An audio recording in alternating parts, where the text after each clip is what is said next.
If you've never heard of the terms legal fiction or straw man, then what you're about to learn is something that sounds so astonishing that it couldn't possibly be true. If I were to tell you that paying your tax, getting a driver's license, registering your car, paying fines, and attending court are all optional and that you are conned into agreeing with them, what would you think? It has been said that you need to know that you're in a cage before you can escape from that cage.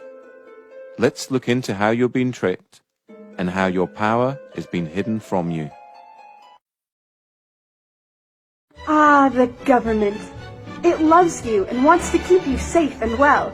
It even wants to make paying taxes, fines, and court costs easier for you. How? Well, you'll need to meet your straw man. Your straw man is a fictitious legal entity created at your birth through your birth certificate and the registration of that birth. Here is a definition of straw man. A front, a third party who is put up in name only to take part in a transaction. Nominal party to a transaction. Black's Law Dictionary, 6th edition. The term is also used in commercial and property contexts when a transfer is made to a party. The straw man, simply for the purpose of retransferring to the transferor in order to accomplish some purpose not otherwise permitted. Barron's, 3rd edition. The straw man is an artificial person. The straw man was created by law shortly after you were born via the registration of the application for your birth certificate. The name for the straw man is your name in all capital letters. You will notice that the inscription on the birth certificate in your name is in all capital letters.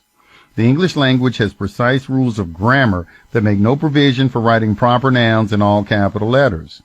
So your name spelled with all capital letters is a fictitious name. Whenever a human being is born, there's two entities.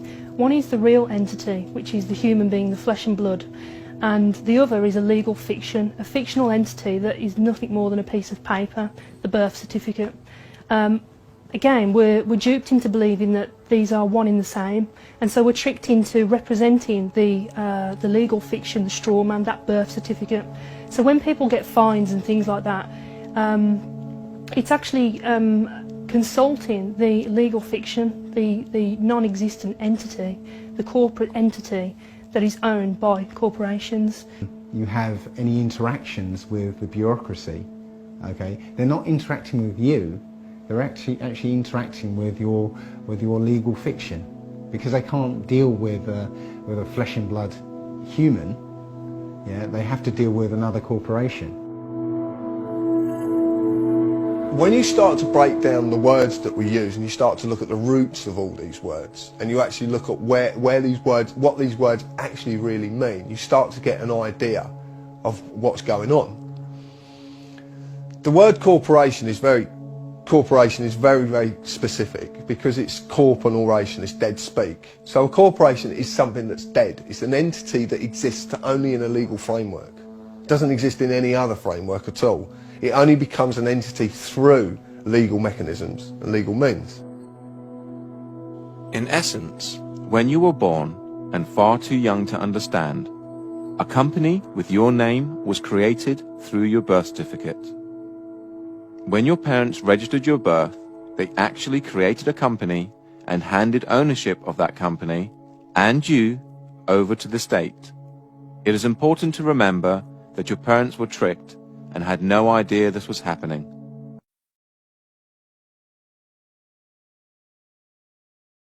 This is why the state can take children from their families and it not be classed as kidnapping. This is where it all began. This is the foundation document. All identification is generated from this document. And these didn't exist before 1933. These only came into being in 1933 when they hatched this plan.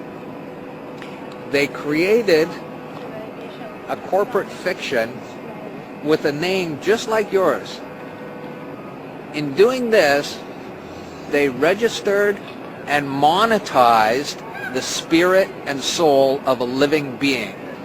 My name is spelt in all capitals here. So's yours, so's your driver's license, your health card, anything you get from the government, your name is spelt in all capital letters.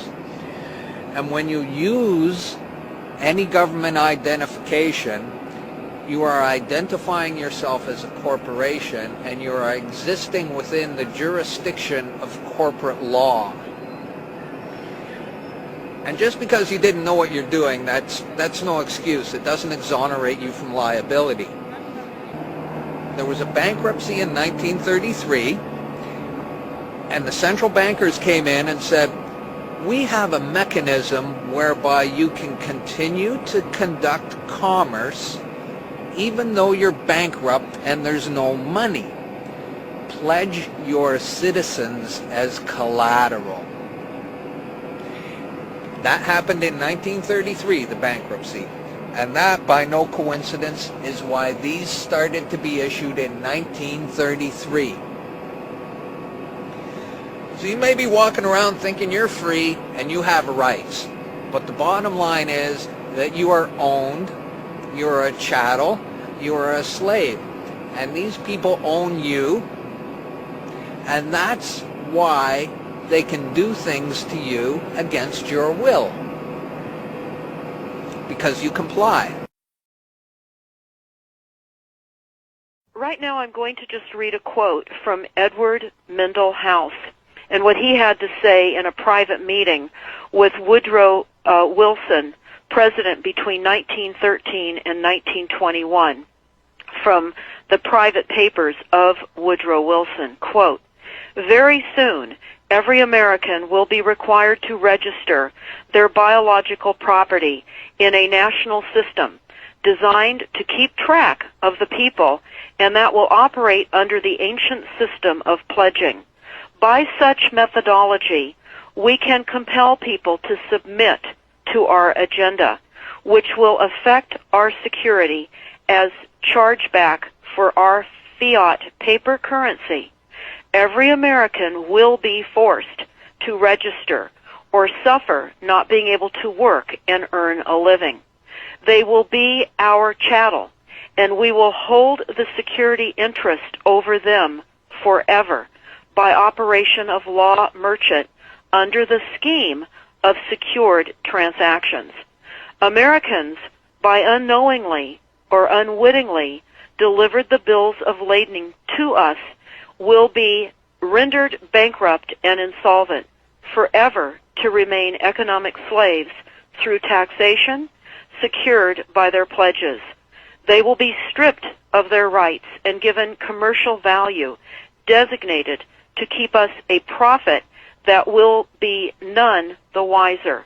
For not one man in a million could ever figure out our plans, and if by accident one or two would figure it out, we have in our arsenal plausible deniability. After all, this is the only logical way to fund government, by floating liens and debt to the registrants in the form of benefits and pledges. This will inevitably reap us huge profits beyond our wildest of expectations and leave every American a contributor to this fraud, which we will call social insurance. Without realizing it, every American will insure us for any loss we may incur, and in this manner, every American will unknowingly be our servant, however begrudgingly. The people will become helpless without any hope for their redemption, and we will employ the high office of the President as our dummy corporation to foment this plot against America. Having established plausible deniability, even if people become enlightened that they had a remedy and pursued it, the attorneys, judges, and legislators could claim that they did not understand the people's claims, especially if the technical requirements for achieving it were not followed pursuant to statutory requirements, requiring the public schools to teach civics, government, and history classes out of federally approved, politically correct textbooks written by the publishing houses, owned by the owners of the Federal Reserve, would assure that the people would not discover the remedy for a long time, if ever.